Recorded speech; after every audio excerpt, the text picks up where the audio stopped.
Is Israel preparing for a two-front war? There are growing signs that it might be. Benjamin Netanyahu has given an interview. He says Israel will wind down the intense fighting in Gaza. It won't be a complete end to the war. Instead, Israel would conduct more targeted operations there. Netanyahu is now signaling a shift in focus. He plans to send more troops to Israel's northern border. After the intense phase is finished, we will have the possibility to move part of the forces north, and we will do this. First and foremost for defensive purposes, and secondly, to bring our evacuated residents home. The Israeli Prime Minister was talking about the Israel-Lebanon border. Tensions have risen sharply there in the last month. There is a growing fear of a wider war in the region.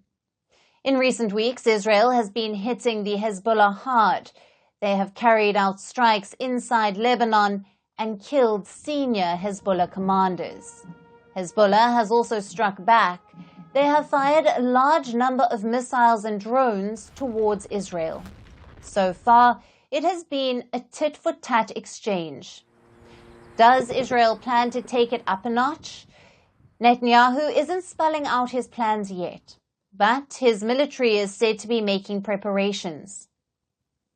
There is talk of a ground offensive in Lebanon. Netanyahu hasn't given any clear orders yet, but military options are very much on the table.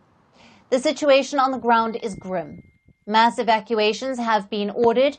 On the Israeli side, over 60,000 people have been relocated. In Lebanon, more than 90,000 have been moved to safety. Now, Israel's defense minister is visiting the U.S. Yoav Gallant says that he will discuss the situation on the Lebanon border with the Americans. In these meetings, I will discuss developments on the Gaza front, the Lebanon front, and they have a crucial importance at this time. We are prepared for any action that may be required in Gaza, Lebanon, and in other places as well. As expected, the international community is worried. The United Nations is raising an alarm. The UN says the risk of a wider war in West Asia is real and it must be avoided. The UN Secretary General has spoken too.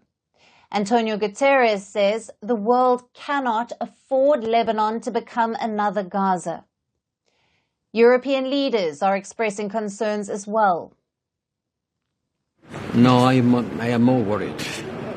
Much more worried. Much more.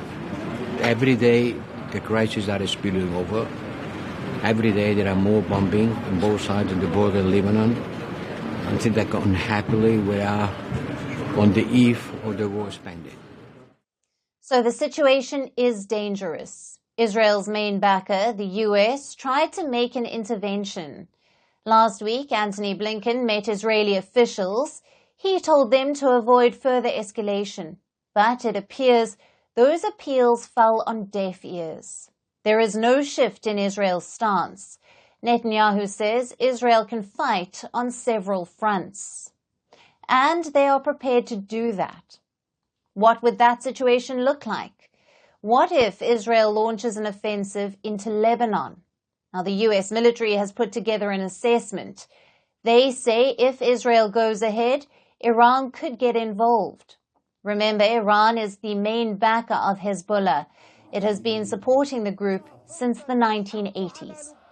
Tehran has provided the Hezbollah with all kinds of support, from funds to military equipment and training for its fighters. Now, reports say Iran provides around $700 million to Hezbollah every year. This is an estimate from 2018. In recent years, American sanctions have cut into this funding, but Tehran hasn't stopped supporting Hezbollah. It has helped the group build up a large arsenal. Take a look at this report.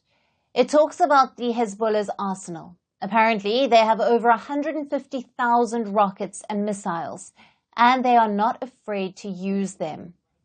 Since the war in Gaza began, they have been firing rockets into Israel. This is to show their support for Hamas.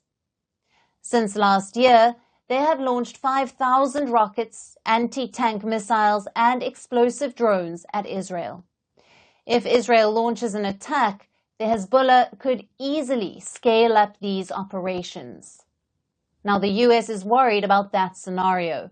They assess Hezbollah can fire 3,000 missiles a day. This could overwhelm Israel's Iron Dome. That's the Israeli air defense system, and the Hezbollah has a large number of fighters too. At least 100,000, according to one estimate. If Israel attacks, these numbers could grow. Already, Iran-backed fighters are raising their hands. They are willing to come to Lebanon and fight on behalf of Hezbollah. So fighting a war in Lebanon won't be the same as Gaza. Israel will face stronger resistance, and it will be on a larger scale. Both sides need to exercise caution.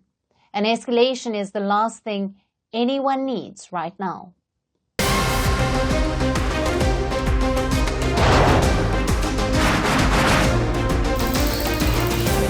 On the show today, the T20 World Cup barrage has moved across to the West Indies. What can we expect from this? Hello, I'm Alison Green, coming to you from Durban, South Africa. Today we have a special show.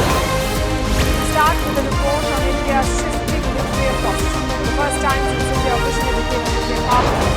Hello and welcome to Firstpost America. I'm Aaron Ham, coming to you live from the nation's capital,